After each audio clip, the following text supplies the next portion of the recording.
বন্ধ হবে আধারের অফলাইনের যাচাই, কার্ডে থাকবে শুধু ছবি ও কিউআর কোড। উদ্যোগী হয়েছে কেন্দ্রীয় সরকার। চলতি মাসেই চালু হয়েছে নতুন আধার অ্যাপ। অনেকটা ডিজিযাত্রা অ্যাপের ধাঁচে কাজ করবে সেটি।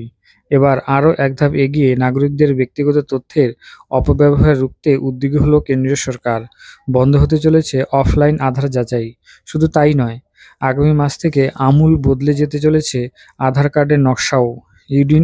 Unique identification authority of India UIDAI সূত্রে খবর, নতুন কার্ডে নাগরিকদের নাম, ঠিকানার মতো ব্যক্তিগত তথ্য আর থাকবে না।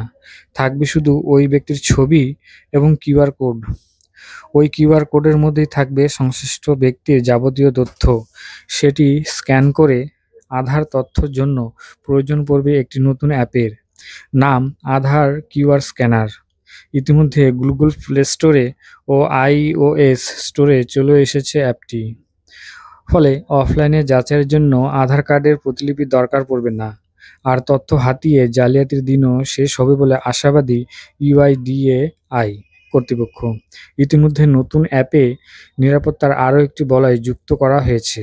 সেখানে কিউআর কোডে শেয়ার করা যাচ্ছে আধার কার্ড। তাতে নাম, ঠিকানা, বয়স ইত্যাদি কোন কোন তথ্য জানাবেন সেটাও বেছে নিতে পারবেন সংশ্লিষ্ট নাগরিক। গত মঙ্গলবার একটি অনলাইন কনফারেন্সে অংশ নিয়েছিলেন ইউআইডিএআই এর সিইও ভূপেশ কুমার।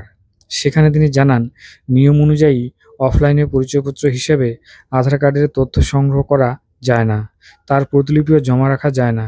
কিন্তু হোটেল, ইভেন্ট অর্গানাইজারদের মতে বিভিন্ন সংস্থা অনেক